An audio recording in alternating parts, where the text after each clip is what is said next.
Hiya, Hullabalooers! I'm not up here to make any big speeches tonight because, who wants to sit here and listen to an old scuzzy beat-up Hullabalooer? Tonight is going to go down as one of the greatest thrills of my life, except with the exception of when the first day I came to work at KRLA. Okay. Ready? Here they are, the Beatles! Hey, Dave, Mike Stark, and Richard Wagner. Hi, Dave. Hi, how you doing? Good. How you doing? In the other room, but I'm glad to hear from you guys. How you doing? Great. We're doing great. We tried to call you without the call blocking to sell you some insurance. Yeah, we had insurance for you. No, solar panels. But it didn't work. It didn't work, so we had to unblock our call, and you probably still didn't recognize the call, so it didn't matter. Well, we really appreciate you taking the time to do this with us. We love you, man. Oh, well, thanks a lot. Is this Mike talking or Richard? This is Mike. And I'm Richard. Okay. I'm the one with the sexy voice. Hey, I want to tell you something before we begin, or if you've got it going, it doesn't matter. But, Richard, you wrote a story about the book, Hullabaloo, and you published it in your column. Yeah. And this was to introduce me at Fuddruckers. Yeah. And I want to tell you something. Fuddruckers turned out to be the best book signing we've done since we started all of these Oh, things. cool. And I really believe that most of this was because of your article and the attention that you paid. I've refreshed my memory. Were you there? Yeah, I arrived late, and then you started saying nice things about me, and I figured you must be drunk. Yeah, he'd had too much. But anyway, if you did see the progress of what we did there at that. Oh, yeah. When I arrived, it had been a while. I don't remember why I had to be late. I think I had a class in the morning or something weird like that. Uh-huh. And so I arrived late, and it was, I think, even after you were supposed to be signing, and there was still a line. Yes, it was the best thing that ever happened to me recently. And the location, as you recall, was not one of those locations that people just automatically know of. It's in the trees. Oh, and it's hard to even park there. Oh, it is. And we turned out the best crowd. And I'm going to tell you this, Richard. I don't know. I can't gauge it. But I would say that article that you wrote was a big reason why we had the success that we did at Fuddruckers. Well, I kind of hope it does, because I know my readers love you. Oh, well, oh, God, I don't know why. But, that's nice of you to say, but I wanted to get that out of the way because it meant a lot to me. And I took your article, and we're doing a scrapbook on the book and signings and so forth, and have been, and that is taking a prize in the collection that we've gotten, and I want to thank you. Oh, that's neat. Thank you. Thank you. Well, why don't we start out? You got any signings coming up in the near future that we can start to plug and get the ball rolling again? Yes. The big one, of course, is at the Hollywood Bowl. Bob Eubanks is having a 50th anniversary for the Beatles' performance at the Bowl. And it'll be August 22nd, 23rd, and 24th. Wow. And we're going to appear on stage. Bob is putting together acts in a concert for them. And also during the time that we're there, we're going to set up and sell books and sign them while the concert is in between acts and so forth. And I think it's going to be quite a good time for me to sell the book. It's going to be a good event. We are having a little trouble with the committee. The Hollywood Bowl committee is not too happy with, they have season ticket holders. Right. And the season ticket holders don't want to give up any seats. They paid for them, many people in advance, or they have the obligation to pay for them and keep those seats. And I wanted to have, I'd say a dozen seats for my family and parking places. And it doesn't. We're not sure we're going to get a parking place one. Wow. Even for the people who are bringing the 250 books every night. God. So you're going to have to catch a cab to get there. No, a shuttle. Jeanette and I, my wife and I, are going to have to reside someplace nearby and catch a cab. There you go. There you go. Well, anyway, we will help plug that in any way we possibly can and get folks out there because, it's a monumental event that you're going to be celebrating as well, and we'll get into that a little bit down the line. But as we do with all of these career-spanning interviews, we like to go back to the beginning.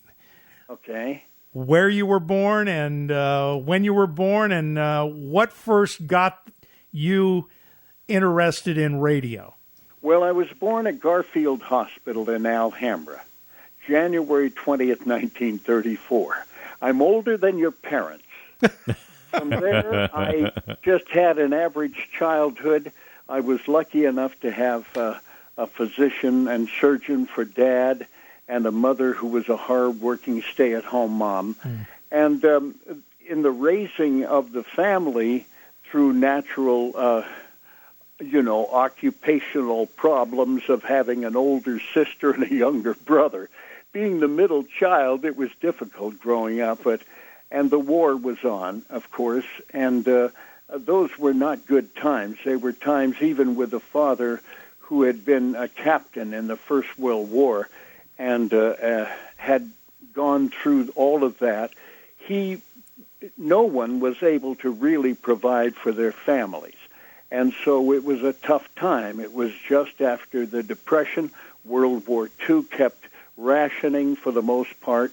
The people's children, like myself, were not, we didn't have the means, even with a father that was a physician and surgeon, to pay for a lot of meat and food stuff. So we would divide our food, and that's how I grew up.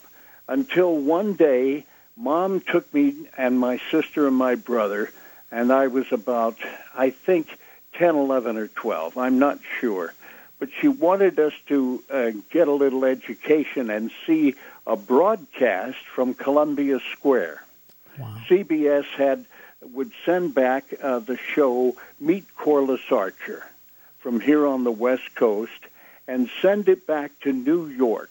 It would start at 6 p.m. here to be recorded in New York, done live in New York at 9, recorded I believe, are presented live in Chicago at 8, and then recorded out here in the Mountain West and out west. And they would re-record the show at 9 o'clock. And we went to that, and let me think, Ken Carpenter, a name that I'm sure both of you recall, one of the prime announcers in the 30s and 40s, was the announcer for Meet Corliss Archer. There were two of them. I can't remember the other fella that did the Meet Corliss Archer show, but the night I was there as a youngster, it was Ken Carpenter. And he said, we're going to be taking the air at exactly 6 o'clock. And he explained to us as he came out to prompt the audience what was going to happen. It was going to New York, Chicago, tape for the West Coast, and so forth. And he said, but before we begin, I want to tell you something that's happened to me in the past.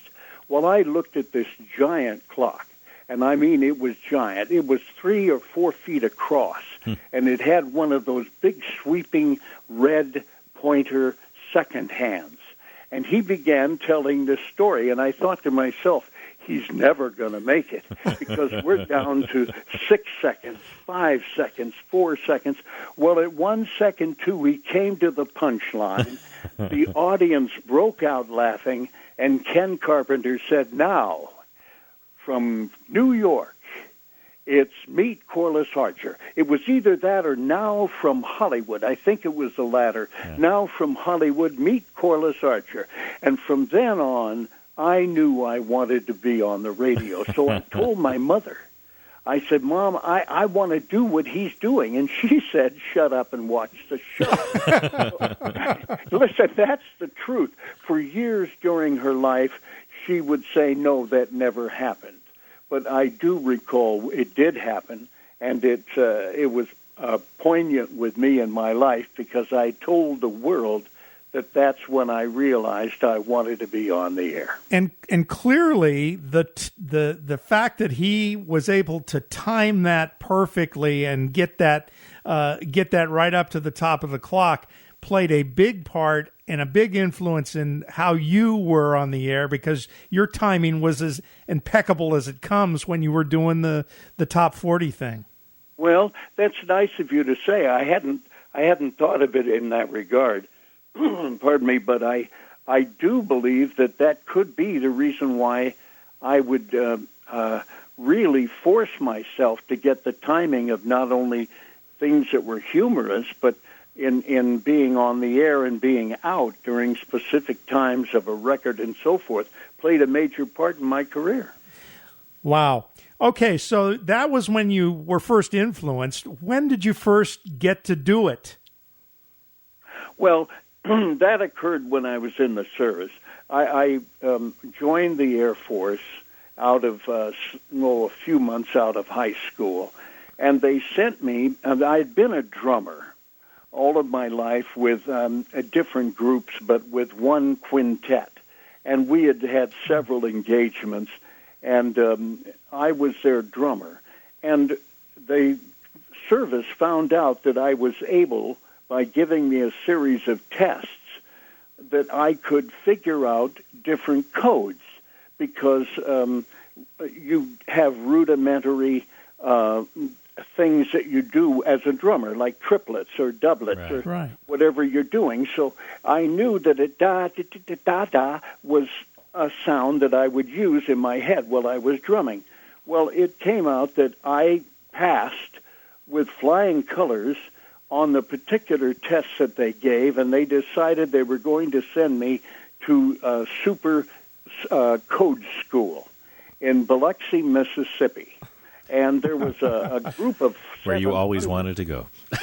Yeah, everybody wants to head to Biloxi, Mississippi. And so off I went, and within, I would say, 3 months, I could actually send code or really receive code while I was having a conversation one-on-one with my instructor. And the instructors at the class saw how I could do this without missing a beat on the text coming that I was typing. And I would hold a conversation for 4 or 5 minutes. And they were overwhelmed by this. Well, I graduated the top of my class, and they sent me to North Africa.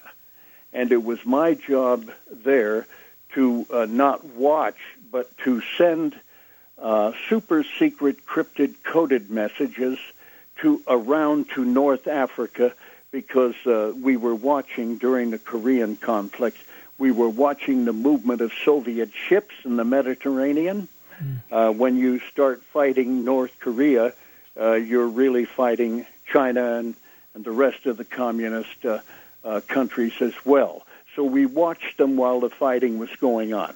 It was my job to send these super secret messages as fast as I possibly could. So I'm the man who got that job. Well, a major who commanded our unit came to me one day and said, "You've got to slow down." I said, "Well, that's not a problem, sir. I can slow down. That's not a problem. It's trying for anyone to speed up." I said, "Is there a problem?" He said, "Yes, we have a fella in Rabat who cannot understand your messages." Couldn't keep up with you. Yes, he could not keep up. And I said, "I'll do my best, sir. I'll start tonight by reducing my speed." 6 months later, we learned that man was a communist spy. Oh. They arrested him. Oh, yeah, I still would imagine he's still doing time. And we're out talking about it. Oh, It's that's kind of nice. So from doing code to radio, how did that transition happen? Well, I'm sorry, I broke my train of thought. That's all right. I was sent to North Africa, as I mentioned, to watch the Mediterranean and send these cryptic codes and messages. And one day I had off. So I walked by the Armed Forces radio station, and I said, how does anybody get on the air in this business? And the guy says, you're on tonight at 6. He said, you don't understand. I've never been on the air in my life. They said, that's okay. Don't worry. Here's the script. And all the music is pre-programmed. We'll have an engineer to play the music. Go back to your barracks.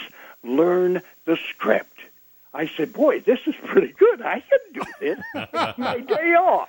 So I go back to the barracks. I open the script, and my God, it's all in German. Oh, no. I don't know a word of German. I've never spoken German. I spoke fluent Spanish, but I've never spoken German. So that left me with two choices. I had the choice, okay, it's my day off. Take the script back to the radio station, thank them very much for the opportunity, and forget it. Or go back to the radio station at 5:30 that they asked me to come in and fake it. So I chose the latter. Now, when I got on the air, beknownst to me, the show was a classical show, all written in German, with some English interspersed for me to tell the story. Right. But everything, the names of the artists, the arias, and so forth, were all written in German. And unbeknownst to me, the show was listened to by the base commander. He loved it, Brigadier General Jackson. Now, General Jackson had a 2-star from Europe over to his place for a few days, and he's showing the 2-star general what the 1-star general loves to listen to. Now, here comes Dave. Oh, no. The aria you're hearing tonight, Der Hoffnen Storfenorgen, was written by der Horfenarb. And I'm making these words up. And so the 2-star general began to laugh out loud. This we learned later. He began to laugh out loud and told the 1-star General Jackson, no wonder you love this show. Oh, that's the funny. two of them listened, and they both laughed out loud because they knew damn well I had no idea what I was doing or saying. Now the switchboard begins to light up. The switchboard begins to light up, and we've got I'm only 2 stripes. I've got 2 stripes on my sleeve, and there's a staff sergeant out answering the phones at the radio station, and he says to me, he comes running into the studio while one of the pieces of music is on and says, what are you doing? I don't care what you're doing, but do more of it, because the phones are ringing off the hook. Now, there was about 10 or 11 lines that came into North Africa from Rabat and Sidi Slimane and from Casablanca and around the area, from people that spoke fluently French, German, Italian, Spanish, and they knew I didn't have a clue. So they were calling, and they're laughing. Well, I get through the program, and the Lieutenant Andy Gary, comes into me after the show, and he said, that is the most ridiculous program we've ever had on Armed Forces Radio. Would you like to do it tomorrow? And I said, yes. Unbeknownst to me, they had a phone call from the general's office saying, who is this man on the air? Well, the next morning, the major who was in charge of Lieutenant Gary got a phone call from General Jackson, and he said, I want to speak to Airman Hull. Can you arrange to have a car pick him up? I'd like to speak to him. Well, the staff of the radio station said, this guy's finished. It's over for his career. He'll never be on the air tonight, so you guys had better figure out who's going to be doing this crummy classical show. I go back to my barracks. In comes a messenger saying to me that General Jackson wants to see you in his office at, I think, 11 o'clock this morning. Now, he sent a car for you. A staff car, the general staff car, arrives in front of my barracks, guys, and there's 5 stripes. A master sergeant driving the staff car, and he's got to open the door for a 2-striped airman. Now, he is not a happy camper. Off we go to the general's office. When I get in, a staff sergeant on his staff there says, go in and report as ordered, at attention, and the general would take it from there. Well, I did that. I snapped to and said, when he said it was okay to come in, he was on the phone. And I said, Airman Hull reporting as ordered, at a total attention with a salute.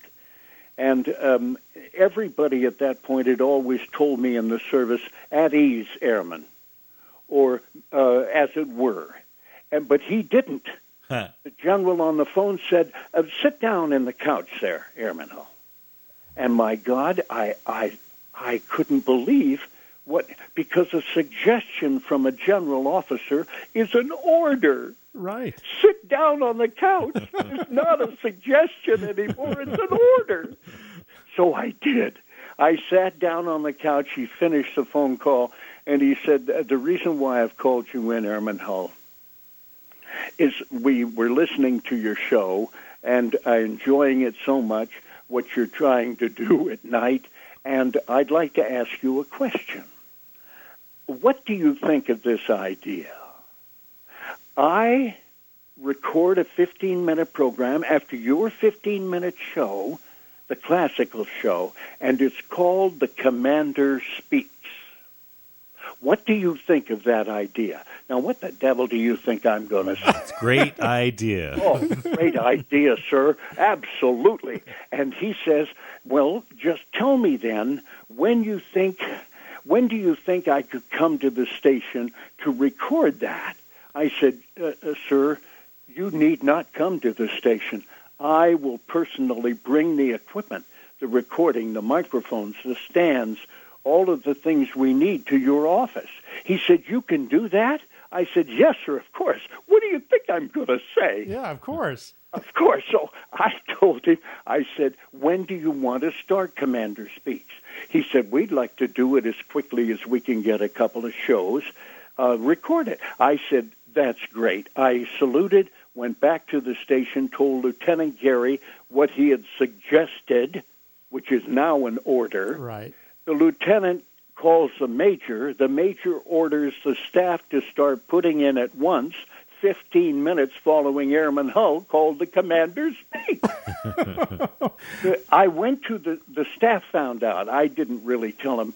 The staff of the station found out that I was going to take the recording equipment into the commander's office. They all wanted to be part of it. Can I carry the mic booms? Can I carry the mixer? What can I do to help? They just wanted to be recognized by the general. Right. Then they realized how heavy the equipment was. We're talking here 54, 55. The equipment weighed tons. Right. The mixer was as big as a desk. You know, the big Apex recording machines were at least 150 pounds apiece. The microphones and stands and so forth, we needed 2 of those, one for me, one for the general. Well, they backed out of that real quickly, and again, within a day, I was back in the commander's office being driven by the master sergeant who had to open the door for Airman Hull and help me put the equipment in. Well, you know, it sounds like that general was a pretty perceptive programmer to some degree, because he knew that you were going to build an audience, and then he would follow the lead-in. You would be the lead-in, right? Yes, absolutely. So he was probably a better programmer than we had on Armed Forces Radio. Were you nervous going in? This show, and one day the general, we'd probably been on the air for a couple of weeks, preceded by me doing my nut stuff, and then with a classical show and people calling the radio station saying, "You've got to get this guy off the air," followed by the commander of the base. Now, it is becoming one of the most talked about half hours from 6 to 6:30 p.m. in North Africa. Well, one day General Jackson says to me, I'm kind of stumped about what we're going to do on Commander Speaks. Do you have any ideas, Airman Hull? I said, yes, sir.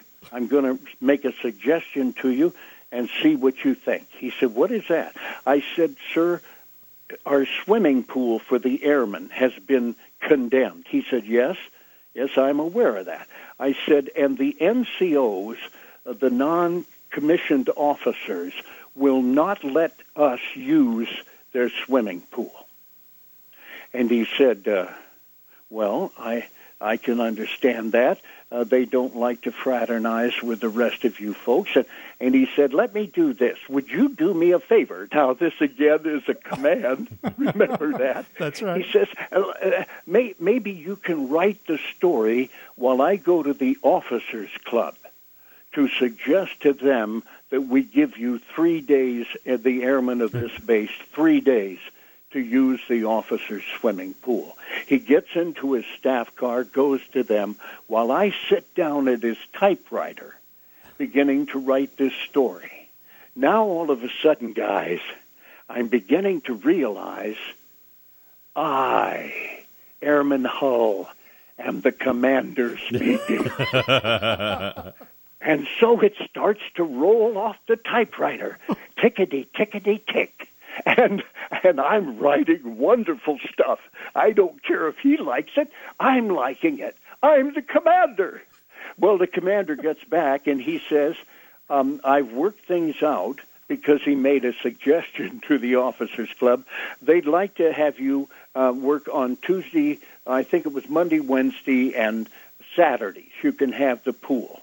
Would you write that in your story? So, of course, I had finished the story. I just stuck it in anywhere. And he begins to read. Well, I want to tell you something. General Jackson actually was loved from that moment on, from that airing of The Commander Speaks, by every airman in North Africa, and even on bases that he didn't command, such as Rabat, and other places in North Africa. Libya could hear us, and they just couldn't believe of what they heard on the air with this craziness, followed by the commander and how he had gone to the officers and insisted that the airmen use the pole for 3 days a week. It endured his command to the airmen on that base. So much so, guys, my tour of duty, 18 months, was up, and I went to the general and asked to be extended by 6 months. And without even talking to my major or my lieutenant, I went to General Jackson. He said, I will see to it personally. Wow. And he extended my tour by 6 months. I was there 2 years. Now, when you went in and when you were talking to him, were you nervous at all, or were you as at ease as it almost seems like you're presenting it? Oh, no, I was about ready, pardon me, to wet my pants. I'm telling you, quite frankly. Because that took a lot of guts to go in and do all that. Well, of course it does, and I just realized I was either going to live my dream or go on and become a code man in the service and get out of the service, and I don't know where my life and my career would have gone. Right. But he's the man who actually started my career, not Armed Forces Radio, but General Jackson. Wow. Okay, so you finally left the service, and if my notes are correct, you ended up in Roswell, New Mexico? Yes, I was. I by staying over and having General Jackson extend my tour. That gave me, as an airman, by then I'm now a buck sergeant, an airman first class with 3 stripes. And it gave me an opportunity to choose my own base when I returned to muster out in. So I chose March Air Force Base in Riverside. Well, after having 3 months' worth of leave, because I never took any leave when I was in North Africa, I had 3 months, 90 days. And so it came time for me to report. And when I did at March Air Force Base in Riverside, the officer of the day said, "Oh, I've been waiting for you, Airman Hull. You're going to Roswell, New Mexico." I said, "Sir, I had the choice of requesting March Air Force Base." He said, "Oh, yeah, you got your request. That's why you're here. Now you're going to Roswell." I said, "What am I going to do there? Does it say?" He read the orders. He said, "Yes, you're going to become the editor of the newspaper at Walker Air Force Base called the Atomic Blast. What do you think of that?" I said, "Sir, I've never written for a newspaper in my life." He said, "Well, that's the way the service works. Good luck to you. Here are your new orders. But one thing you have earned, you get 30 more days leave." So I turned around, got in my car, left back to Alhambra. I came to the door. Mom, of course, had gone through some real trauma because she had to say goodbye to her middle son. And here I am knocking on the door, and the first thing she says, "What the hell did you do wrong?" I said, "Mom, they've extended me 30 more days leave, and I'm going to Roswell, New Mexico to edit the base newspaper." She said, "Have you edited?" I said, "Of course not. That's the way the service works." So off to Roswell I went, and to Walker Air Force Base to head the staff of the newspaper. And just to make a side note, the atomic blast had been in since the Enola Gay, the bombing of Hiroshima and Nagasaki, the plane before it went to Tinian. The crew and from Enola Gay was stationed at Walker Air Force Base. So consequently, the newspaper was called the Atomic Blast. Oh, okay. When I got there, I didn't have a clue. Within 6 months after getting there and organizing the staff, we won the 15th Air Force Newspaper of the Year. Wow. And did you get into radio at the same time over there? Because I got KGFL down. Yes. One night when I was getting ready to do the newspaper and we had to go to Artesia, New Mexico with all of our stuff and have it typed, put on linotype machines and so forth. Sure. And then we would bring it that night late, and we would distribute it to all over the base at different locations. That was also a job that I took over. Well, one day I was up late, and one night, and I said, I turned on the radio, and there was a guy on the air at KGFL, and guys, he was terrible. I mean, I have never heard a worse-sounding man until I got on the air. And he was awful. So I called Walt Whitmore. I didn't know who he was at the time. I called the general manager of KGFL the next morning, and I said, "The guy you have on the air, sir, is terrible." He said, "Who are you?" I said, "I'm Dave Hull." And he said, "If you're so good, what are you doing in Roswell, New Mexico?" I said, "Well, I'm at Walker Air Force Base." He said, "That's ironic. The guy you think is so bad is also there." "When you come in tomorrow morning," I said, "Well, I've got a newspaper to get out, but I could be there early." He said, 10 o'clock, "and you'll cut a tape for me." I said, "Yes, sir." So off I went to KGFL in Roswell. It was up on the north side of the city. And I pulled up in front at 9:45, walked in, introduced myself. Here was Walt Whitmore, a really stern, stoic man. And he said, go into that studio. Here's the copy I want you to read, and give me a taste of what you would do on the air. So off I went. Now, unbeknownst to me, guys, he had a switch, and he could turn the switch on to the studio and listen to me. Well, I didn't know that. I started, and I made mistakes, and I had cuss words, and I got mad at myself, and I did all the things that a person would do. But I finally finished the tape, and I brought it into him, and I said, here you are, Mr. Whitmore. I think I'm as better or as good as the man you have on the air. And he said, I already know what you sound like. He showed me the switch at his desk, and he said, you're hired for tonight. Wow. At 6 p.m. to midnight. I said, boy, I've got some work to do to get the newspaper out this afternoon and get back here and be on the air from 6 until 9. He said, yes, you do. Now, he fired the guy and hired me, and I do not know whatever happened to that fella.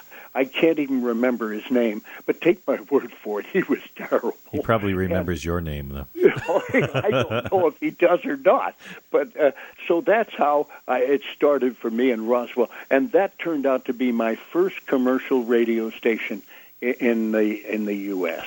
And then I assume you eventually got out of the service, and is that when you moved on to Dayton? Yeah, well, this is interesting because I got out of the service. I mustered out there. I was now a staff sergeant, and so I was an NCO myself, and I had about 100 days left on my service of 4 years, and so I would work during the day at the newspaper as the editor. Then I'd go in at night and work from 6 to 9. So I had a real daily chore every day, Monday through Friday. Well, as it turned out, I stayed there, and one day while I was on the air at 6 o'clock or 7, I'm not sure, a call came in to the studio. Now, in those days, I mean, we're looking at 56, 57, 1956, 57. Radio stations would answer the phone, the clerical people, the receptionist, and say, sure, I'll get him. Just hold on. And it was Ron Woodyard from WONE in Dayton. And I answered the phone in the studio, and he said, hello, Dave, this is Ron Woodyard. I heard you on the air while traveling for a vacation in L.A., in California. And I laughed all the way. You're the funniest thing I've heard on the air going west from Ohio. Can you come to Ohio? Now, remember, this is the owner. Can you come to Ohio? I said, of course I can. He said, how long would it take for you to get here? I said, I don't know. I could be there tomorrow.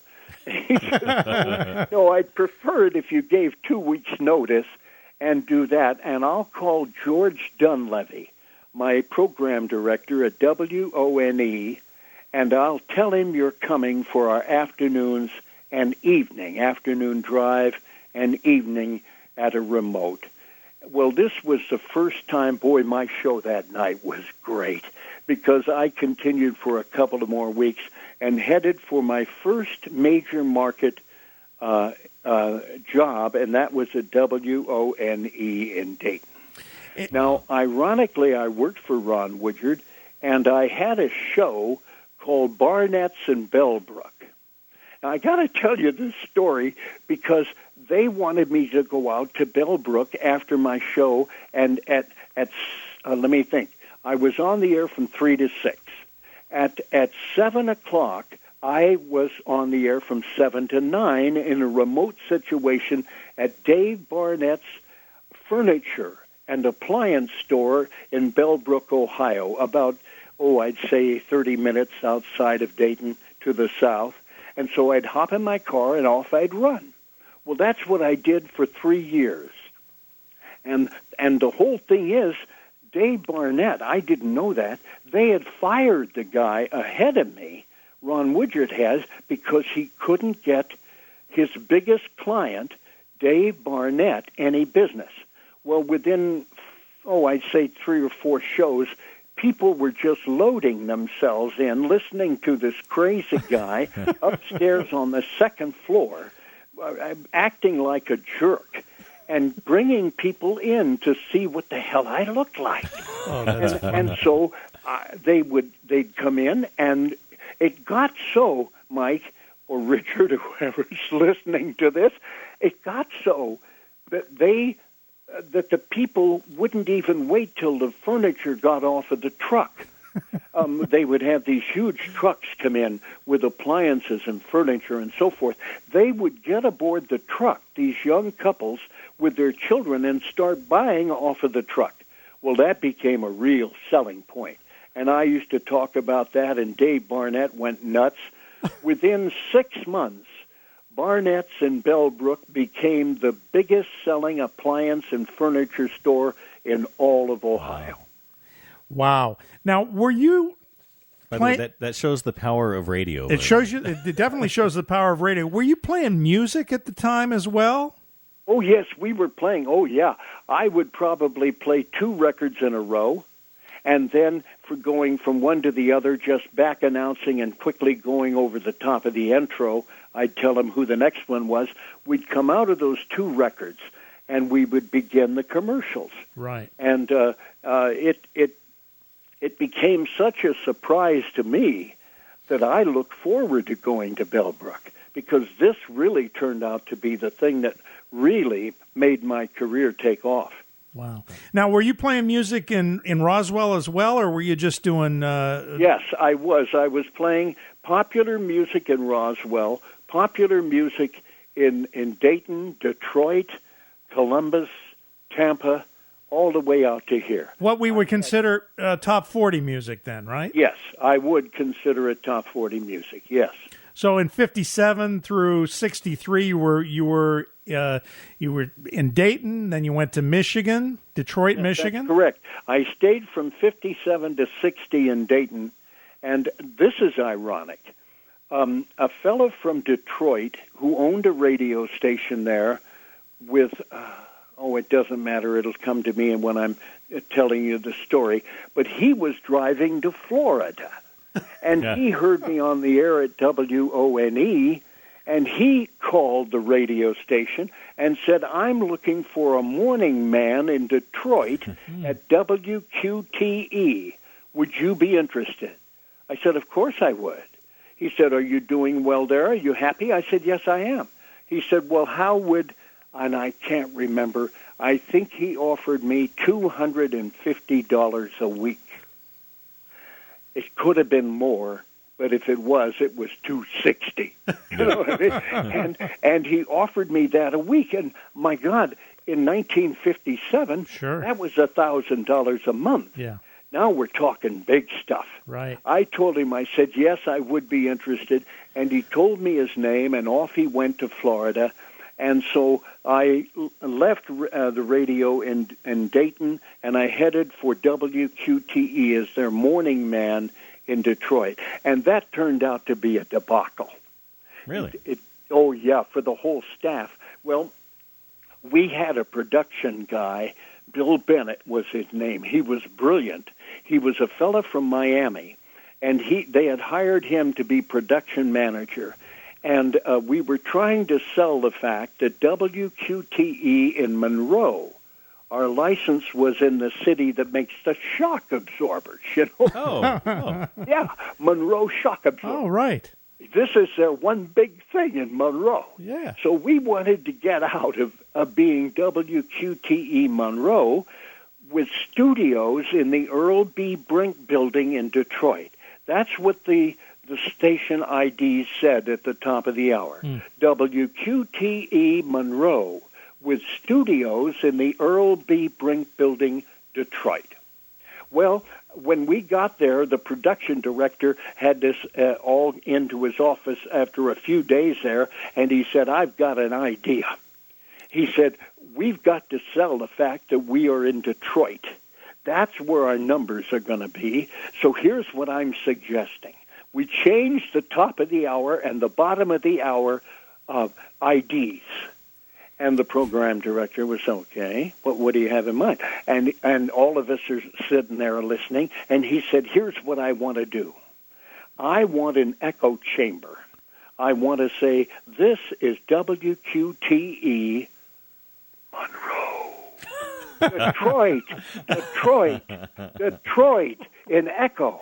And I like that idea. And the whole staff said, boy, that's great. Now, unbeknownst to these youngsters from all over the country, you've got to give equal emphasis on the city of license and the city where you're operating. It should have been WQTE, Monroe, Detroit, and that's it. Yeah. But we did it, Monroe. Detroit. Well, within weeks, we became the talk of the industry. So much so that WJBK in Detroit filed a complaint with the FCC. Oh, no. Oh, yes. And we lost. They won, based on the principle that equal emphasis must be given to city of license and the location where you're broadcasting. The entire staff was fired on a Saturday. They called us all in, and they had armed security people waiting for us to pick up all the stuff on Saturday, put it on the elevator, and get the devil out of Detroit. Wow. Well, we had the guy that came up with the idea. Remember, Detroit. His name was, I gave it to you before. It doesn't matter. You've got it there. You can look back and listen. Anyway, he's getting his stuff together. He said, I have some stuff in the control room that I've got to get, and I had my stuff out of my desk, and everybody was ready, waiting at the elevator door. And I said, let me go in and see what's taking him so long. When I got into the control room, Bill Bennett, that was his name, he had one of those heavy, round degaussers with a handle on it, and he was waving it in front of everything. The music cartridges, the commercial cartridges, the promos. He put it down, unplugged it, and said, now I'm ready to go. The next morning we listened, and of course it would say, ladies and gentlemen, our national anthem, dum-da, dum-da, da-da-da, and one moment, please. And they went to a PSA. Now, before you can get it as nothing, and the commercials went on, and for 3 days, those people at that radio station were stumped as to how to do it. They had to take their staff and move them to Monroe and have the entire, I don't know if I'll be sued for this, but they had the entire mechanics redone in Monroe to go back to Detroit. Wow. But he was smart enough to take that degausser and just erase enough of the tapes to make it sound like that, right? Yes, that's correct. He had the degausser in front of it by about a foot, and he was swinging it in a circle. Now, Now, why? I'm curious though, and you may not even know the answer to this, but yes, why didn't they just do what they do now and just fine whatever? And what was the reason for firing everyone? Well, because the entire staff was let go because we were supposed to be the providers of the new sound for WQTE in Detroit, and we had come in and got a filing against us with the FCC. Well, that was in the hands of Ross Mulholland, who was the owner and operator of WQTE, and he decided on his own, get rid of them all. Oh. And as I look back on it, I don't think that was a bad idea, because we put them in a lot of not only what they had to do with us, but they had to refile. And, of course, when they filed with the FCC in response, their answer was, we let go the entire staff. And that saved the radio station. Interesting. So I thought it was pretty good thinking, and I went on to Columbus. Different era for the FCC, too. Oh, yes, I know. So you went back to Ohio then? Yes, I did. I had an offer to go to WING in Dayton after the people in the trades had learned of what happened to the entire staff. I had two offers. One in WC, let me think now, Baltimore, WBAL in Baltimore, and WING in Dayton, Ohio. So I told the guy who was going to Washington, he had an offer in Washington, D.C., will you take my tapes to WBAL in Baltimore, and I'll take yours, because he had an offer to go to Columbus to WTVN. And I said, I'll drop yours off if you drop mine off, and then I'm going to wing in Dayton.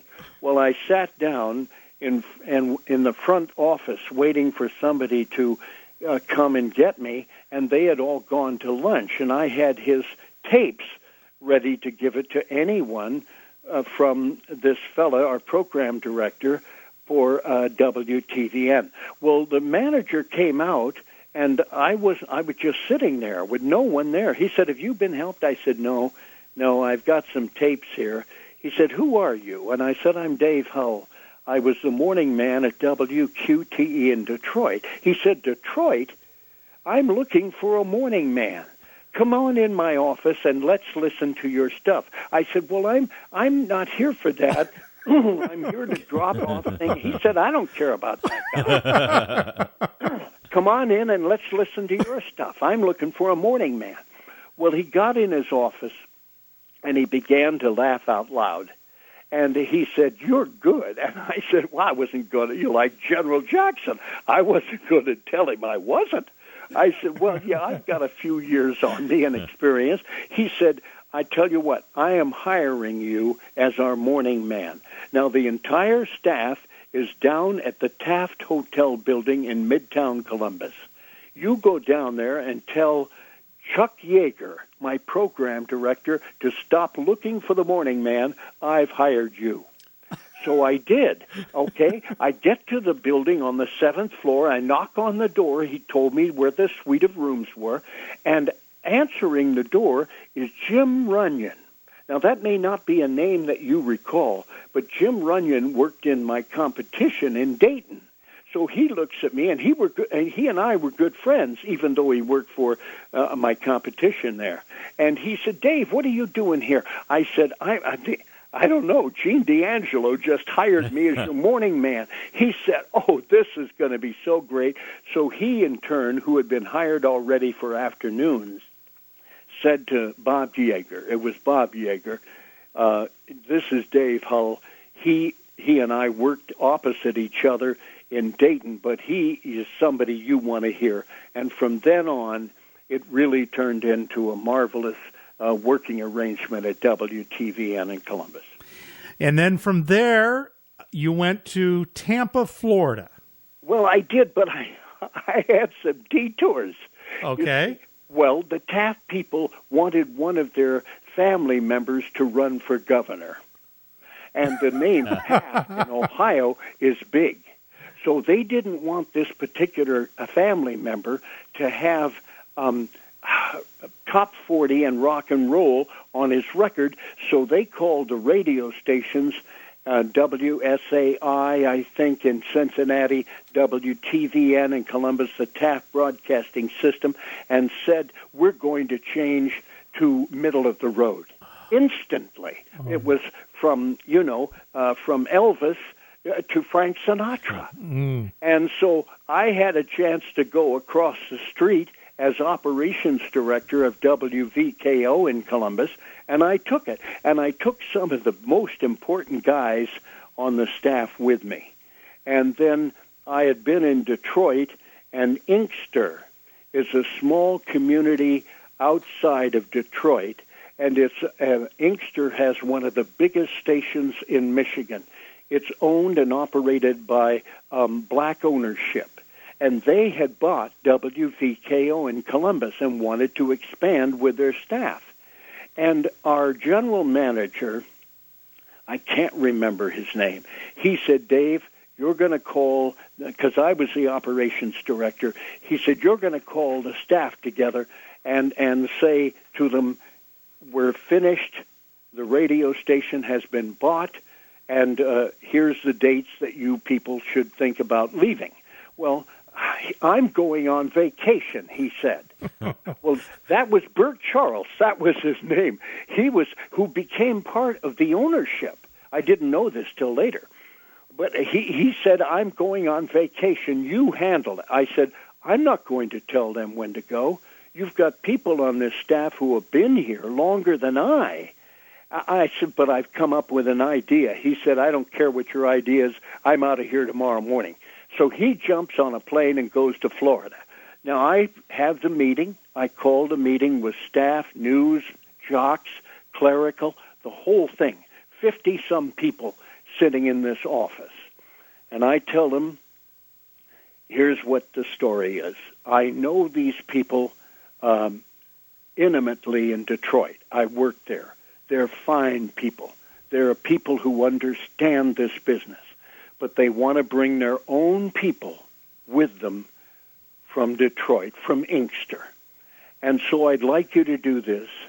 Tell me who, when you want to leave, and then I'll call the operations director, the peer of myself, and I will tell him which person he should send down.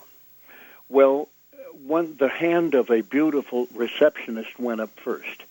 She said, I'd like to go. My husband is thinking about changing anyway his employment, and I'd like to be the first to go. I said, fine. So I asked her, when did she want to leave? And she said, within, I think, 7 to 10 days. I called the operations director in Inkster and told him. And he sent down the worst troublemaker you've ever seen for a receptionist. First of all, she had an attitude. She didn't want to leave. She had her children in school outside of Detroit. She didn't want to come to Columbus. And so she had an attitude when she came in. Well, the girl left, our employee, and she lasted, I think, about 6 days, 7 days, and finally requested to return.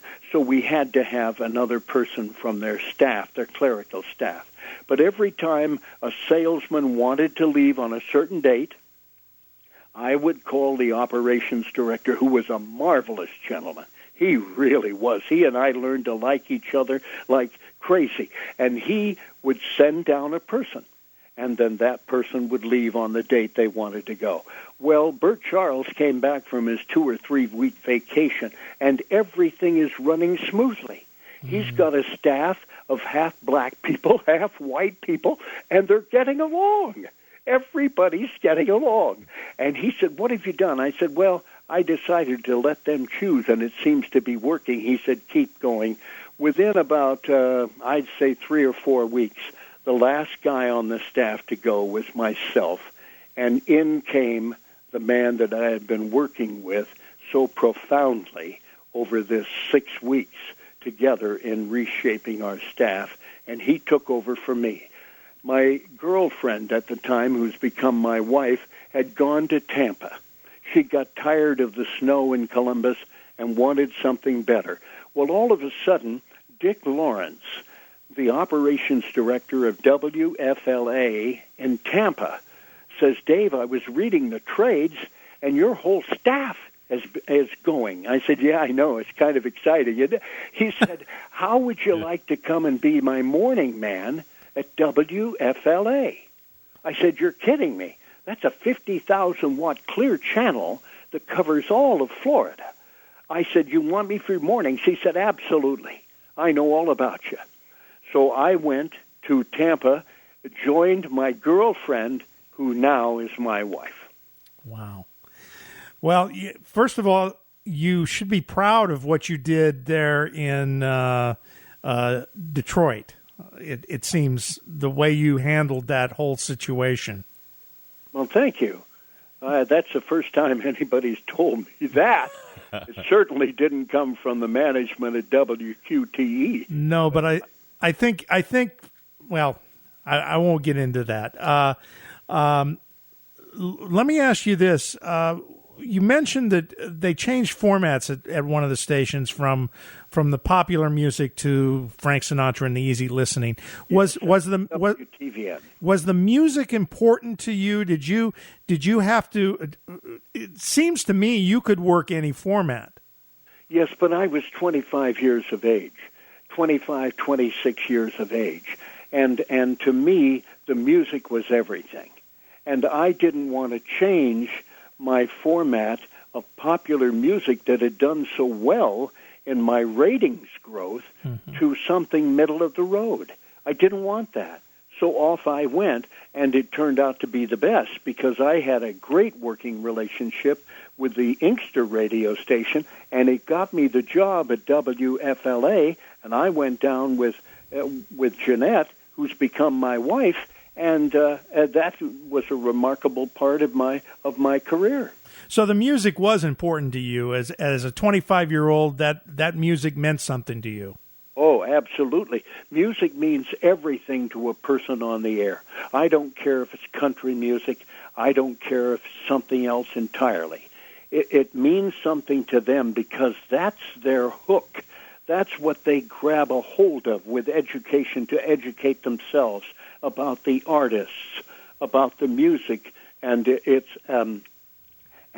upbringing, not only your upbringing and mine, but actually the music's upbringing, because you then can hook into that and learn a lot.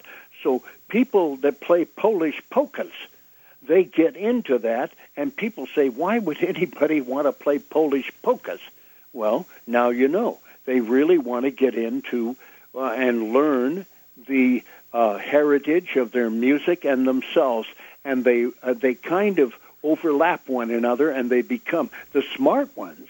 The smart ones become part of the music they're programming. Does that make sense? Absolutely makes sense. Absolutely. It's part of the passion of the show. Yes, absolutely.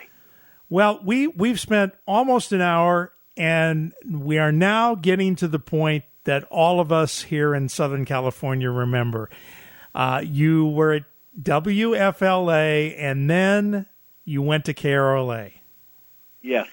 How did that transition take place? I left. The guy that hired me, I mentioned his name, Dick Lawrence. He was going to get us jingles, our jingles in Dallas at Pam's. Everybody's jingles for the radio stations were done by Pam's in Dallas. Most of them were. And he went to go there and sit there for a week's worth or 10 days of sessions to make sure that our jingles were correct.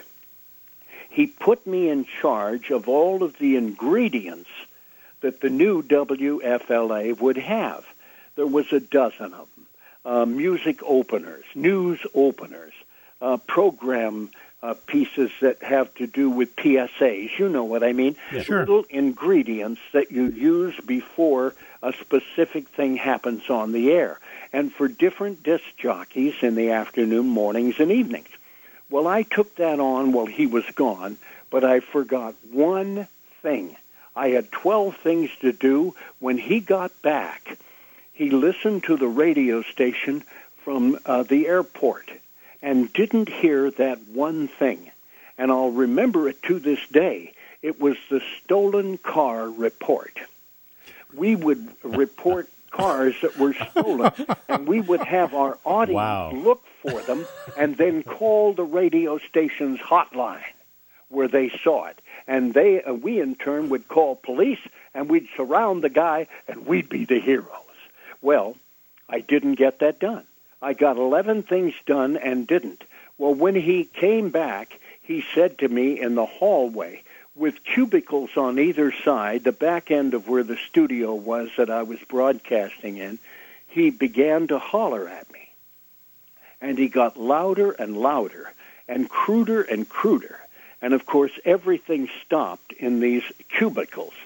Clerical people, salespeople, they all wanted to hear what was going on. And I told him, you can take this antenna and shove it, Dick, because you need to find somebody tomorrow morning. Nah. And back to the studio I went, and the general manager came running out of his studio, out of his office, and he said to me, Dave, don't do anything rash. I mean, you're overreacting. I said, no, the man that's overreacting here is Dick Lawrence. talk to him because I'm out of here, and I want a check when I finish my show. Well, I did. I called my brother, Gary, who's now deceased, and he came and we packed up everything. Jeanette, we were not married then. She went to Texas, and I came to California and started work. And, well, I didn't right away. He told me, Gary, we were living together after he helped me move. He said, you're going to call the radio stations. I said, Gary, Hawthorne won't even talk to me at KFWB. His secretary won't even talk to me. They're never in town. So he said, I'm going to call KRLA. I said, well, I think they're country. He said, no, they're not. He picks up the phone and dials it and hands it to me. Unbeknownst to me, the receptionist was not there that day because she had a schoolgirl, a child that was sick at school, and she had to go get her. And Reb Foster picked up the phone. And KRLA had just had a man, Jim Kafuri, had been called to San Francisco. Conscription was still going on because the Vietnam War was going. Oh, yeah. And he had to report to San Francisco, and so they had an opening for Sunday. And so Reb answers the phone because his receptionist is not there. I tell him who I am. He says, how long will it take you to get here? I said, I'm in Seal Beach. I said, I could be there in probably an hour. And Reb says, make it 30 minutes. And I traveled up the Long Beach freeway flying as fast as my little car would go. I brought my stuff in. I met John Barrett and Reb Foster, the general manager and the program director. And I was hired for that weekend, Sunday at 6. And I will tell you this in closing. I decided I needed something to get people's attention when I started on the air. So at 6 o'clock, when I went on, I'd never been in L.A. radio, the music came on, and I had 10 seconds of opening to say what I had to say. And I said, well, how do you like the show so far? Then came the vocal, and Reb Foster and Dick Moreland, the program director, and John Barrett, the general manager, were listening. They all laughed out loud at once, and they all called one another. And John Barrett said, we don't know anything about this guy, but that sold me right there. Hire him. And that's how I came to L.A. Wow. So that was 1963. Yes, it was January. Wait a minute. Yes, it was. It was June of 63. That's correct. And KRLA, who was on the staff with you at KRLA at that time? Well, Bob Eubanks, of course, the newlywed game guy, he was on ahead of me. I was on from 9 to midnight, and he was on from 6 to 9. There was Reb Foster, our program director, with a character called Maud Skidmore. He's the only man who ever did, up until that time, a woman's voice, a crotchety old woman's voice, and he would do her out of the side of one side of his mouth and then become Reb Foster out of the other side while talking to this microphone. He was brilliant. And a fellow by the name of Ted Quillen. Ted had been a transplant from KFWB. Right. And he was there. And Bob Eubanks and myself and Dick Moreland was on the air. He was filling in for people. We had Bob Hudson. Remember the Emperor of California? Oh, yeah, of course. Oh, yes, Emperor Hudson. He was the madman in the morning with all of his commandos, and he had all of the staff working for him doing little vignettes, and he would play those vignettes and act like a fool in the mornings. And within, I don't know, it was probably January or February when Dick Moreland asked me to become the president of the Beatles fan club. And I told him, I don't know who these people are. He said, you're going to become their president. Their fan club president. I said, then I'm going to become their vice president, treasurer, secretary, and sergeant at arms. And Moreland said, I don't care what you do, but it starts tonight. And so that's how that began, and that's how I arrived in January of '64 with the Beatles at KRLA. Well, before we get to the Beatles, because you have a long history with the Beatles, how did you get the name the Hullabalooer? Well, that came in Dayton. That came in Dayton. I had been on WONE for only a matter of probably a couple of weeks. And I was doing Barnett's in Bellbrook, like I was telling you, and running the afternoon show. And this woman was driving through because she sent a postcard from one of the motels or hotels to the management of WONE. And, of course, it went to Ron Woodyard's desk, the owner-operator. And it said, I don't know who this guy is that you've hired, but I can't stand all of his hullabaloo. And I went, and when he showed me the card, he said, what do you think about this? I said, let me go to the dictionary and see, because I had never heard the word hullabaloo. But here is my name, Hullabaloo. And I said, hey, let me go to the dictionary and see what it says. So he said, there's one right there over there on the shelf. So I did.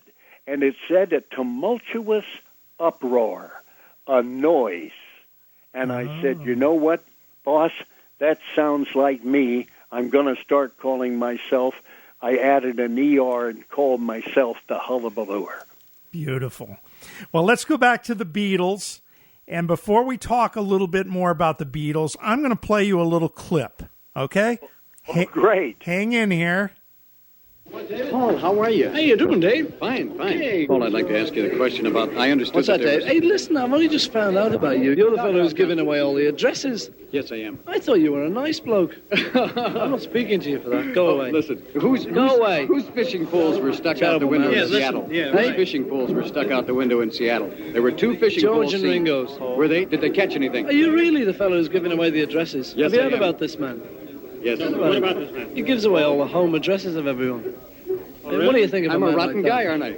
Listen, yes. Oh, no, I'm not really. It's not a nice trick, Dave. Pardon? Remember the other night at the airport, we were discussing Dave Hull. Remember that? Yeah. Oh, that was right, giving our addresses away to get popular. Find this one, Dave. Dave is working. I think he's off by now. He gets off at midnight. He's going to be at the airport tomorrow morning. You're going to have a few words for him when you see him? Yeah, I'll give him a few of the Rolling Stones addresses for a laugh. So, Dave, Yes. explain all that to us. Okay. I will do my best. That was Paul McCartney that you heard saying, not a nice trick, Dave. Now, he and I became friendly. I mean, we really did. Unbeknownst, because you heard John Lennon saying, I'll give him the Rolling Stones addresses. What they didn't know at that time and never knew until I wrote the book Hullabaloo, The Life and Misadventures of Dave Hull, no one knew who the person was who gave me all of the information, who my spy was. And now that she's deceased, I can tell you guys. Richard, my biggest spy of all time was Louise Harrison. That was... That's funny. Yeah, it was, and she gave me all of this information because she wanted to help her boys. George, I wonder if I could speak with you for just a moment. I'm Dave Hull. Hello. Yes, how are you? Shake hands. Thank you so much. Yes, I've had several conversations with your mother and father. Yeah, I as you know. believe you have, yes. Has your mother asked you any questions about the amount of letters that she's been receiving? She's been most kind, as you know, in answering them. Well, I do know that now, as I don't often get back to Liverpool. In fact, it's the same with most of us. And the times we do get back to Liverpool, we spend just seeing our families. You do get a chance to see your mother and father? Yeah, occasionally. Oh, yes. And if I can't go up there, they come down to see me wherever I am. Oh, they do get a chance to see you then? But my parents have been very good in answering letters. The best. They And really I are. know she said, my mother said that she's had a lot of letters In fact, more letters from California around this area than any other place. I'm responsible for that, and I hope she's not upset in any way. No, but you know, she enjoys it, she likes it, and she likes all the kids who write to her, and you know, she appreciates it. A lot of kids have asked me about Patty Boyd, George. Are you engaged? No, not engaged, not married, and no plans of marriage. George's mother was the nicest woman I think I've ever had an association with. And she asked me, don't tell anyone, don't tell George, don't tell the boys, but I'll tell you what their phone numbers are. Here they are. I'll give you their addresses. I'll tell you their girlfriends' names. And boy, you could hear from that clip that you used, their minds were blown, and they never knew it was George Harrison's mother, Louise. That's funny. That's terrific. Now, you obviously had unprecedented access to them because that was taken off an album that I'm sure you know about, the VJ release of your interviews with the Beatles, which also includes wonderful percussion work underneath it from Hal Blaine, one of the great drummers of all time. Yes. And you take up one side of that album with interviews with all four of the Beatles in different locations. You had unprecedented access to them. Yes, I did, but on the other side was Jim Steck. Speaking with John Lennon, British Beatle extraordinaire. British Beatle, thank you. Your tour here in Los Angeles is drawing to a close. I wonder if you have any particular comments to make about your visit to Los Angeles, John. Well, it's been great and thrilling, you know, and we saw a couple of film stars, which we wanted to do, you know. It's just great, and the bow was marvelous. What did you think about the audience and the way most of the people, there were more than 17,000 persons in the Hollywood Bowl, and of course not all of them teenagers, but for the most part they were young adults and your fans. I wonder if you'd care to comment on the way they conducted themselves the night of your performance. Well, it was so good. It was almost too well behaved, you know. They were very good, weren't they? I've never seen a crowd so big, so well behaved. Really, you know, somebody did a great job. He interviewed John Lennon on side B, and I interviewed John, Paul, George, and Ringo. Ringo, could I have a couple of words with you? I'd like you to tell me exactly what's exactly the matter with your throat. I understand. Nothing. In the Now. news conference, you said that you were returning to University College Only because Hospital. they want me to go in and have a mount in case they start causing me any more trouble. It's just a safety precaution. It is? Is that right? Yeah, believe me. What do you think of Paul McCartney? Oh, I like him. He's quite nice, you know. Yeah? Once you get to know him. Is it true that Pete Best was going to sue you at one time? No. It is not. No, believe me, it's not. It is not Honestly. true? What about... What can he sue me for? Well, I didn't think he could either. He can't. Well, he wasn't going. I haven't heard about it anyway. I see. What do You seem have to hear say? more over here than we ever hear in England. Well, so much of it is false. Yeah. What exactly are you planning on, when you plan on returning, do you know where you're going to stay yet, Ringo? We're in England. Just stay with Oh, I mean here. Oh, no, I don't know. How you doing, Dave? I don't know when we get back now. You don't know it yet? No, I see. I never know. I see. Go ahead. Thank you. I'm in the plane. Have a sit down. Paul, I want you to talk to you for just a second. Quick, Dave, quick. Right. Can I get a couple of words from you concerning, just could you step around in here? Yeah, just What about your stay here? Have you decided where you're going to stay? Is it going to be a home? No, I'm not sure whether it's going to be here yet, you know, but not really sure yet. No. I see. Is your father alarmed in any way about the amount of letters that have come from California that I'm responsible for? No, he loves it. He said there were thousands. Concerning Jane, are you engaged to her in any way? Nothing. No. Right. She's my girlfriend. Not engaged, not married, divorced, nothing. You know. But What about, there's been rumored that you are residing at the Wimpole address with the Asher family. Is that there's correct? so many rumors that have reached America, you know, about us, which are just completely untrue. That's another of them. She's just my girlfriend, you know, and I take her out when we're in London. That's all there is to it, really. What about your next picture? Is there going to be a part made for Jane Asher in it? No. We had an association that people don't realize was very close. They asked us to come to the Bahamas to the filming of Help. And during the time that Ringo was being splotched up with paint, I would put a towel, a large beach towel, down, and we would talk to each other on the sand. And a lot of those interviews we would ship back to become hear the Beatles tell all. And that was a great experience for me and great exposure for me, not only nationwide, but worldwide as well. Ringo? Okay, thanks. All right. It's me again. It's you again, I know. There Yes. you go again. What now? What? I wanted to ask you one question, a personal question about Maureen. Maureen. Yes. Maureen who? Cox. Oh, yes. Yes. She is performing duties as your private secretary, is she? I understand? No. She's not. It's a load of rubbish, really, you see. We had an interview together, and because she's given her job up, you see, the reporter said, well, what are you going to do? And I sort of said, well, she must probably end up working for me. And then so there was this headline, Ringo's new secretary. But she hasn't done anything yet. I haven't seen her for quite a while, actually, Oh, is that correct? Yeah.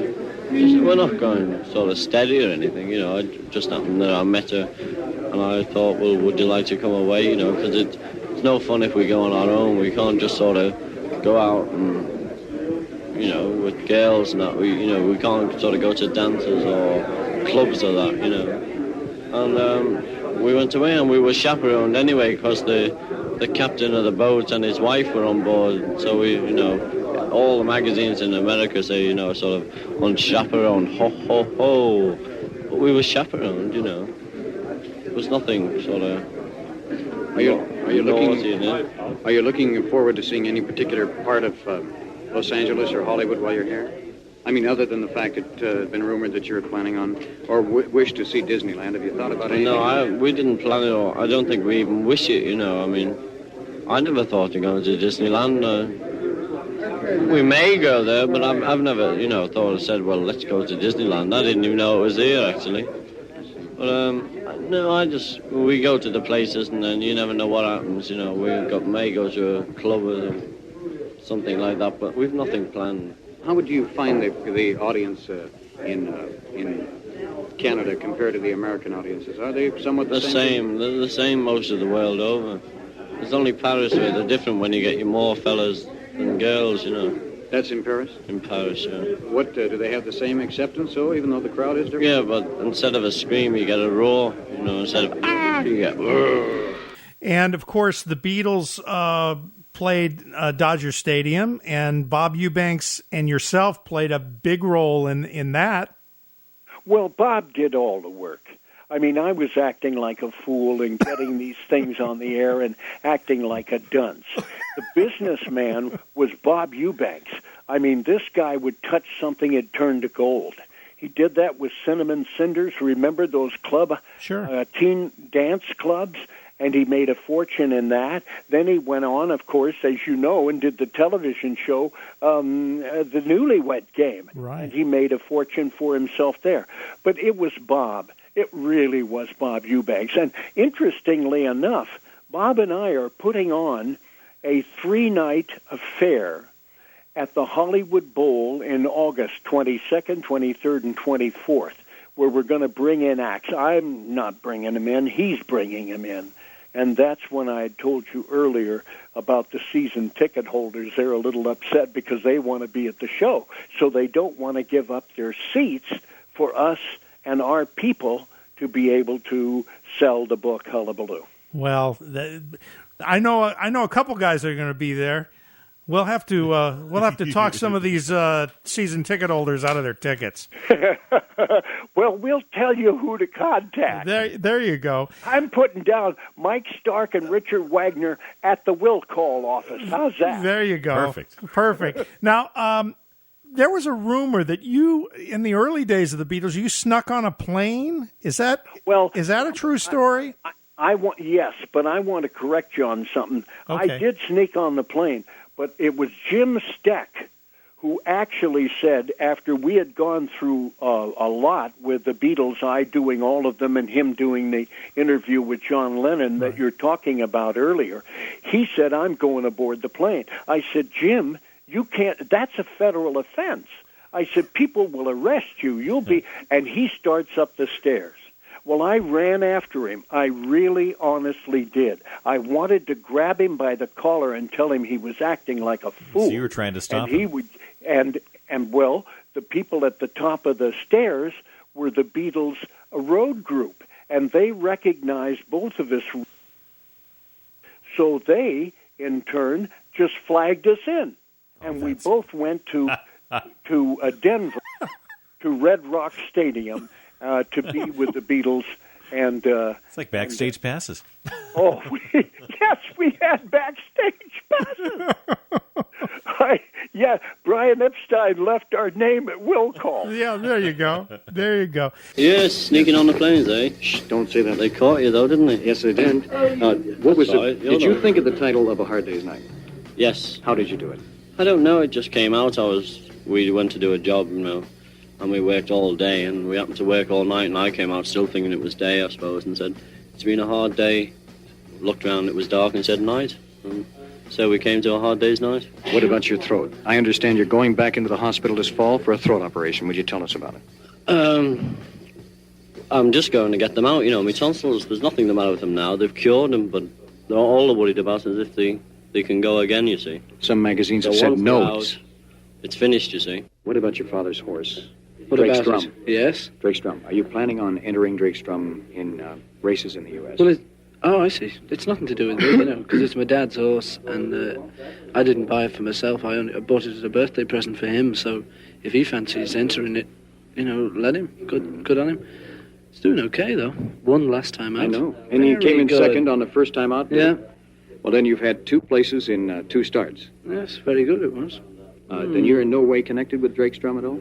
Well, I bought it for my dad, but I'm not. It's not mine or anything, All right. I have a bet on it. Do you really? Yeah, sure. Beautiful. What about your favorite part in A Hard Day's Night? Which one was it? Can you recall? The favorite bit of it, the field. Definitely. The field. Yes. Very good. That's my favorite too. What about any of the other parts? Can you think of the Ringo's bit was the bit I liked as well. I like the field best, and then all Ringo stuff, and with them playing Ringo's theme over it. This boy. Yeah. By the way, why did they choose This Boy to be Ringo's theme? Was it his favorite, Paul? Well, I think he likes it, as a song, but it was just it fitted in, That was the main point, really. Well, you had the Beatles were a big part of your stay at KRLA, but you were there from 63 to 69, which is basically the time the Beatles were around, but you had a tremendous career beyond the Beatles doing stuff. What are some of the highlights to you of the KRLA days? Well, KRLA, of course, was taken up by the Beatles and my air shift and the performances of 64 and 65 at the Hollywood Bowl and 66 at Dodger Stadium. We packed that place. It was standing room only. How many people? I don't know. You'd have to talk to Bob. He got all the money. But, yeah, he was a businessman. Those 3 affairs took up most of my time. In 1969, my contract was up. It was up on the 1st of January, 1969. And the program director who'd been brought in, a fellow by the name of Doug Cox, told me, I said, my contract is up here. He said, oh, yes, don't worry about that. We're going to talk to, will you work without a contract till the 3rd of January? I said, of course I will. He said, then on the 3rd, we'll sit down, we'll work out the details, and everything is going to work out for all of us.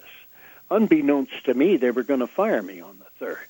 So when I finished my air show, which was a Friday, the 3rd of January, go to your calendar, 1964. I beg your pardon, 1969, they said, now let's talk about your future. We went into the comptroller's office. He pulled open his desk, pulled out one of those huge checks, those checkbooks that are thin and probably 3 or 4 feet long, and there was my check. He signed it, tore it out of the book, said, good luck to you, Dave.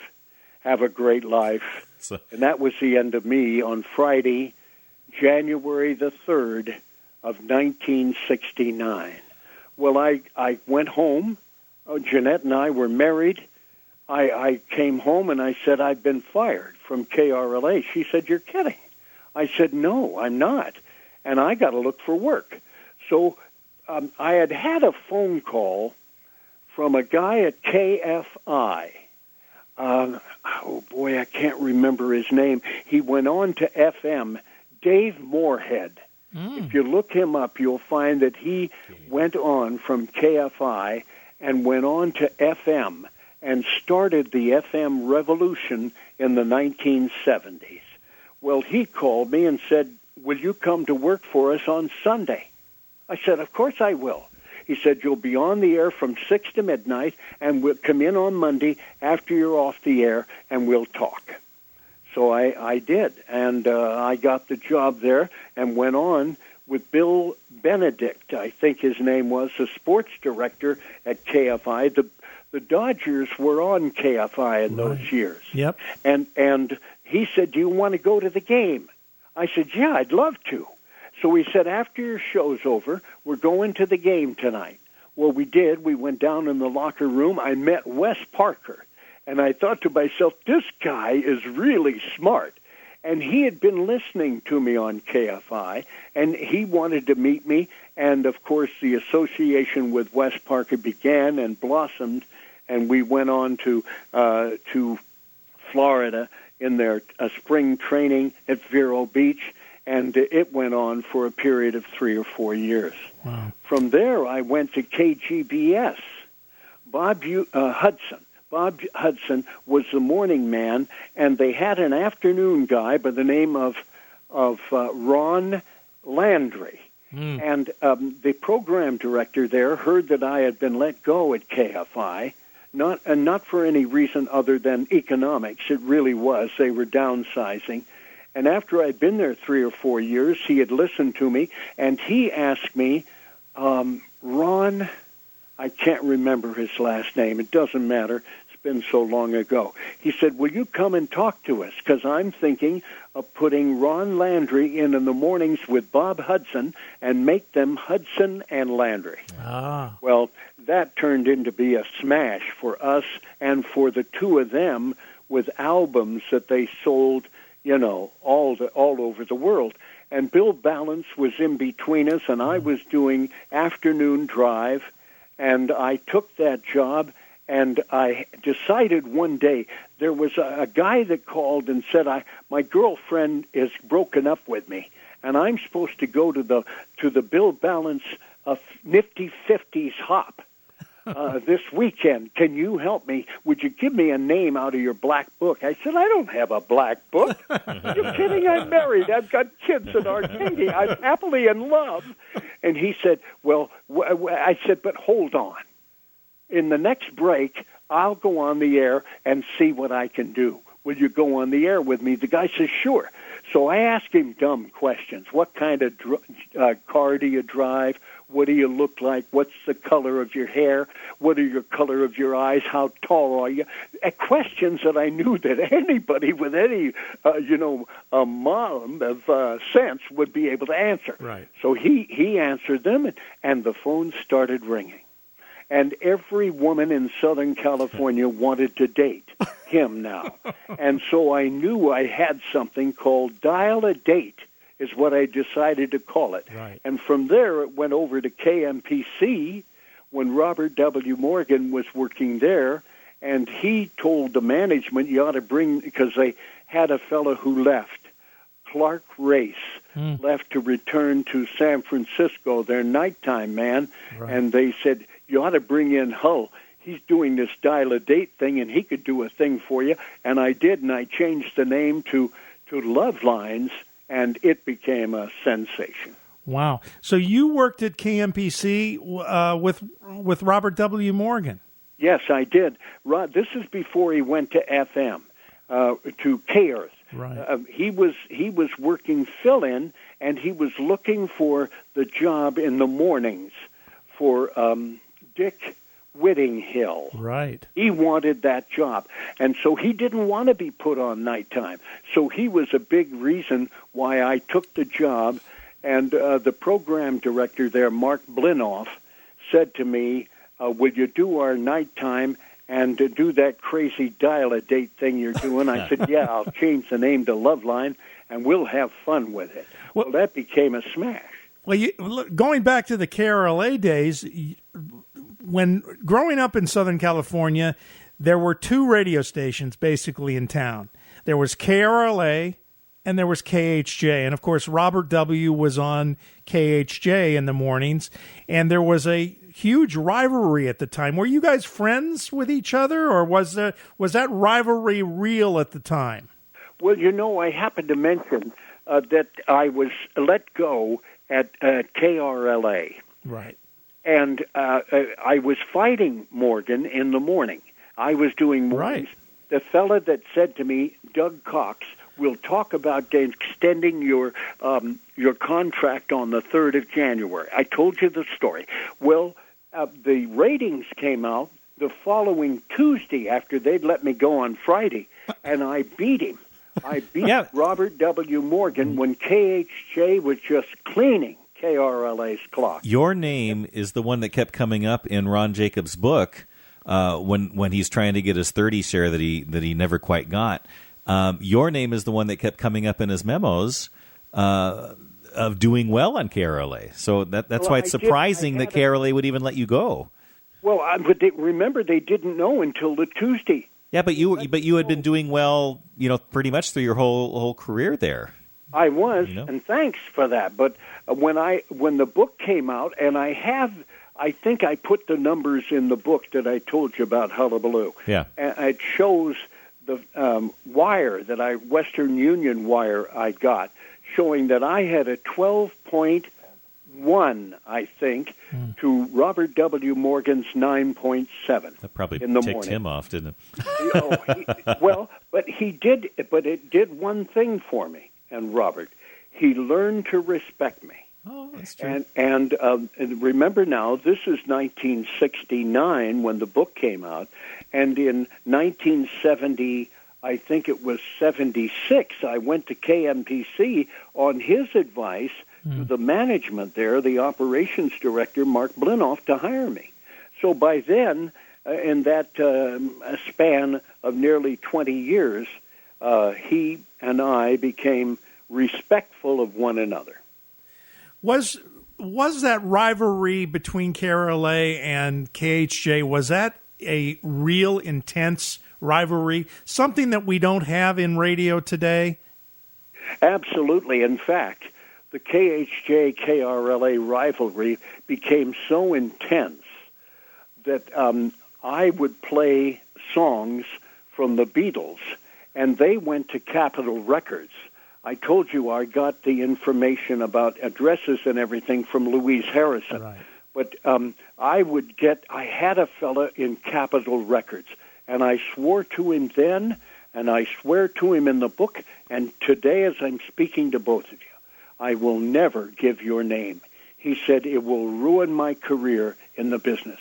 He was in the recording area, the printing area, the stamping area of Capitol Records. And he said, I will get you personally anything you want of the Beatles before anyone.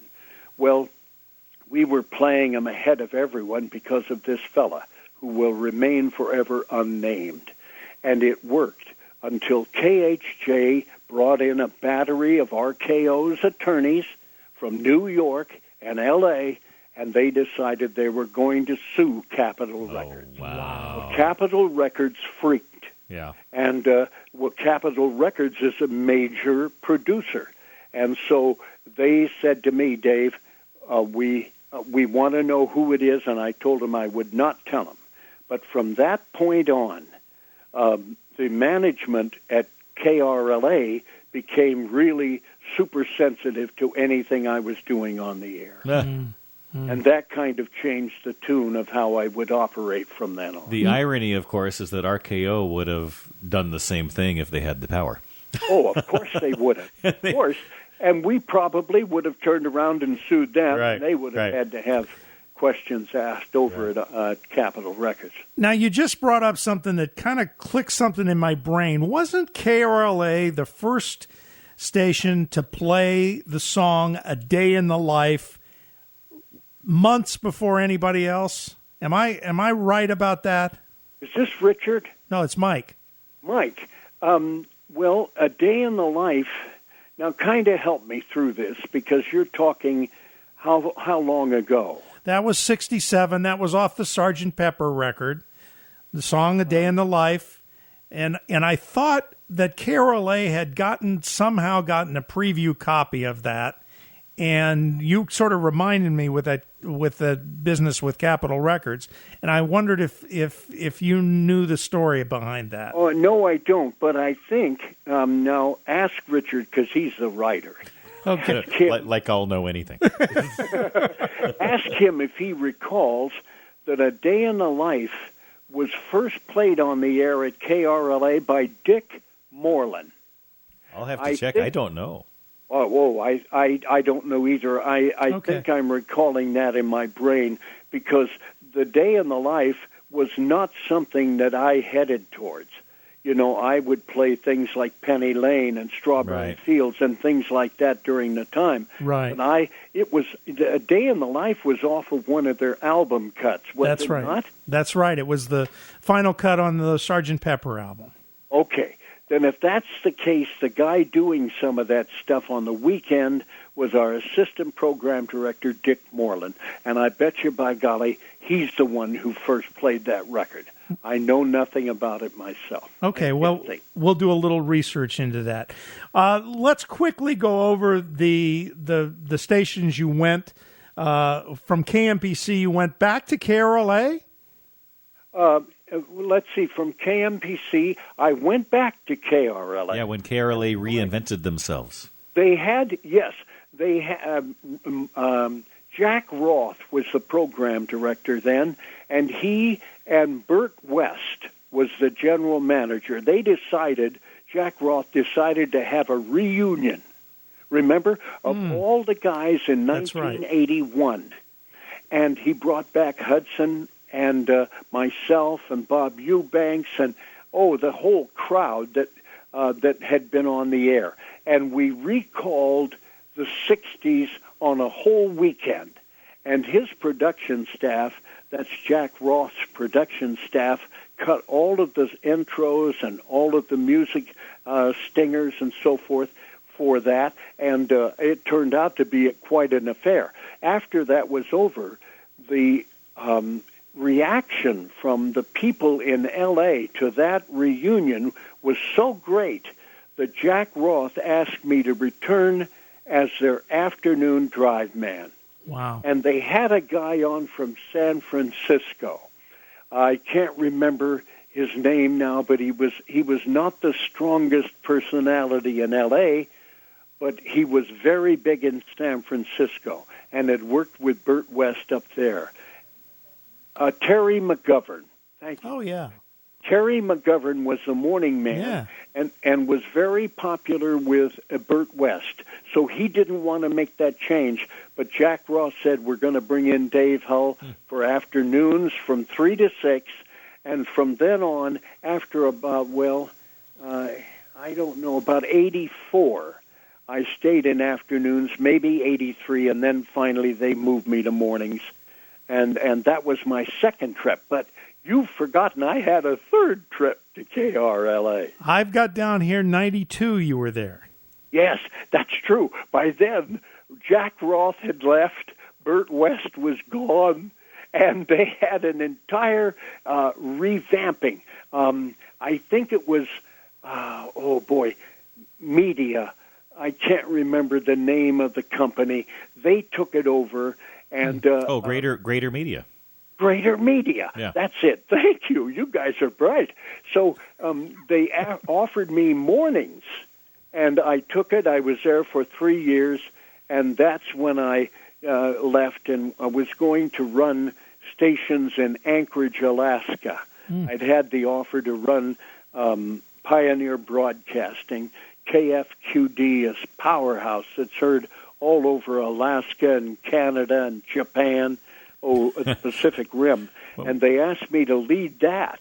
And so I went up there to meet the board of directors, and a Dennis Bookie took a liking to me. And he was in charge of the board of directors, and they decided to go with me. So I left KRLA and was heading. They were planning on sending all of our cars, all of our furniture, everything, and they would put up a home for us in Anchorage for 1 year. They would pay for it, and then it was up to us to find some living areas for us to stay the rest of our career there. Well, there were 5 FMs and KFQD, and a woman in Seattle that worked for Pioneer Broadcasting brought forth one of those corporate memos, you know, the kind that always say, we will always support from within. You know those memos? Right. Yeah, everybody's got. Yeah. So this one said, Pioneer Broadcasting will always elevate from within. Well, here was this general manager's position for KFQD and 5 FMs, and she brought forth this memo with a battery of attorneys. Well, that left me with a phone call from Dennis Bookie saying, Dave, there's been a few changes. Oh, no. Now, we've sold our home. Oh, no. We've got our furniture and our cars ready to be shipped to Anchorage. I said, he said, so we've got a problem. I said, I've got a problem. But I'll solve mine, you solve yours. They did. They didn't hire Pioneer Broadcasting, which is out of business now, as you can see. They didn't hire her to run KFQD and the properties in Anchorage and Alaska. They sent her as the general manager to Boise, Idaho. And she lasted there about 6 weeks. And she got so tired of that, she quit. And by then, we headed for a phone call to Scott Ellsworth, a friend of mine from KFI, who was down here in the desert in Palm Springs. And I asked him, and he said, Dave, don't do a thing. Let me go to our operations director, Larry Collins, and ask him if we need help here. And they did, because Roy Story had a major stroke. He's since deceased, and he was doing their evening show, and they said, will you come and take our evenings at KWXY in Palm Springs? And for 16 years, I worked here in the evenings to close out my career. They sold the station, and my wife and I retired. That must have been tough, though, because the weather in Palm Springs can't compare with Alaska. Oh, it was like night and day. I mean, in Alaska, when I was negotiating with the people at the board of directors, I said, how do you people learn to live with this cold? And they said, Dave, you're not going to care about the cold. You just put on more jackets and more jackets and more jackets. That's not the problem. The problem is during the winter, there is no sunlight. And during the summer, there is no nighttime. Oh. That is going to play more on you and your wife's heads than anything that will happen here in Alaska. Wow. And that has driven some people to either go stir crazy in Alaska, or they may be still up there going. Yeah, I think you dodged a bullet on that one. Yeah, we dodged the bullet, but we came down here to Palm Springs, where the temperatures rise to 120 to 125 during about 60 days of the year. Yeah. But you must love it there. You've been there ever since, right? Yes, and my wife and I have decided we don't, we're too late in life to start planning anew, so we're not going anywhere. And she looks pretty good in the desert. Good. Yeah, that's awesome. Yeah. Let me ask you this. After this monumental history that we just went through, do you ever miss being on the air? Yes and no. I know that's kind of a wishy-washy answer. Yes, from the standpoint of the immediacy of radio. It's not like TV. It's something unto itself. It's not like magazine print or newspaper print. Radio is immediate. It's happening now. The instant that you're talking, the instant that the news bulletins come, it's happening at the moment. That I miss more than anything, being on top of things like that. The other no, I would have to say at my age, guys, I'm 80, and I'm heading with pretty sound mind so far, unless you guys edit this whole thing down to where I sound like I'm cuckoo. I think I'm reasonably intelligent for my age, and I've got maybe a few more years to go, so I want to enjoy that with my wife, Jeanette. And so from that standpoint, I would say no, I don't miss radio. My thanks to Richard Wagner and Dave Hall for joining me on this edition of LA Radio Sessions.